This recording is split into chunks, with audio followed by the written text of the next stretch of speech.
Hyderabad MMTS లో దారుణం జరిగింది. యువతిపై దుండగుడు అత్యాచారానికి ప్రయత్నించాడు. ట్రైన్ బోగీలో ఒక్క యువతి మాత్రమే ఉన్న సమయంలో అత్యాచారానికి ప్రయత్నించాడు. దీంతో కదులుతున్న రైల్లోంచి ఒక్కసారిగా దూకేసింది. యువతికి తీవ్ర గాయాలయ్యాయి. గాంధీ హాస్పిటల్ కు తరలించారు. సికింద్రాబాద్ నుంచి మేడ్చల్ వెళ్తున్న ఎంఎంటీఎస్ ట్రైన్ లో ఈ ఘటన జరిగింది. దీనికి సంబంధించి పూర్తి అప్డేట్స్ మా ప్రతినిధి కిరణ్ లైవ్ లో అందిస్తారు. కిరణ్, శ్రావణి, సికింద్రాబాద్ నుంచి మేడ్చల్ ఎంఎంటీఎస్ ట్రైన్ ఒక దారుణ సంఘటన చోటు చేసుకుంది.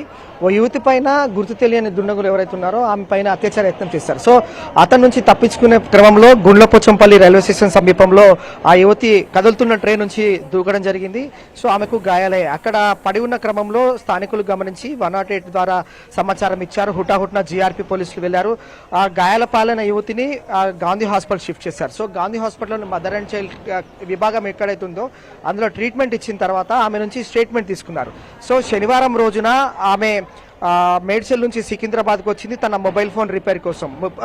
రిపేర్ చేయించుకున్న తర్వాత సికింద్రాబాద్ నుండి మేడ్చల్ వెళ్తున్న ఎంఎంటీఎస్ ట్రైన్లో లేడీస్ కోచ్ ఎక్కడైతే ఉంటుందో ఆ బోగిలో ఎక్కిన క్రమంలో ముగ్గురు మాత్రం మహిళలు ఉన్నారు. సో ఆ ముగ్గురు కూడా అందులో ఇద్దరు మహిళలు అల్వాల్ రైల్వే స్టేషన్లో దిగిపోయిన క్రమంలో ఆ లేడీస్ కోచ్ ఎక్కడైతే ఉంటుందో ఆ బోగిలో ఈ యువతి ఒకటి మాత్రమే ఉంది. సో ఈ యువతి ఒంటరిగా ఉండడాన్ని గమనించిన అగాంతకుడు ఎవరైతే ఉన్నారో ఆమె పైన అత్యాచార యత్నం ప్రయత్నించాడు. వెంటనే కేకలు వేసింది. ఆ అమ్మాయి ఆ యువతి కూడా కింద దూకిపడింది. సో ఆమెకు తీవ్ర గాయాలే. ఆ తర్వాత హాస్పిటల్ షిఫ్ట్ చేయడం, ఆమె నుంచి కూడా పోలీసులు స్టేట్మెంట్ రికార్డ్ చేశారు.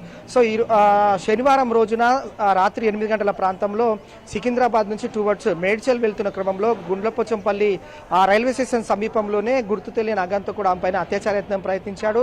తర్వాత అతను 25 సంవత్సరాల యువకుడు ఉన్నాడు, చెక్స్ షర్ట్ వేసుకున్నాడు, సన్నగా ఉన్నాడని చెప్పి ఆమె స్టేట్మెంట్ ఇచ్చింది. ప్రస్తుతం అయితే జీఆర్పీ పోలీసులు అలాగే పేట్ బషీరాబాద్ పోలీసులు సంయుక్తంగా ఏర్పడి ఈ కేసును నమోదు చేసుకుని దర్యాప్తు కొనసాగిస్తున్నారు. సో యువతి అనంతపురం జిల్లా ప్రాంతానికి చెందిన యువతిగా తెలుస్తోంది. అలాగే ఆమె మేడ్చల్ జిల్లాకు సంబంధించిన వర్కింగ్ ఉమెన్ హాస్టల్లో ఆమె ఉంటుంది. ఆమె మొబైల్ రిపేర్ కోసం సికింద్రాబాద్ రావడం, సికింద్రాబాద్ నుంచి మేడ్చల్ వెళ్తున్న క్రమంలో ఎంఎంటీఎస్ ట్రైన్లో ఈ దారుణ ఘటన అనేది తీవ్ర కలకలం రేపింది. ప్రస్తుతం అయితే పోలీసులు అయితే కేసు నమోదు చేసుకొని దర్యాప్తు కొనసాగిస్తున్నారు.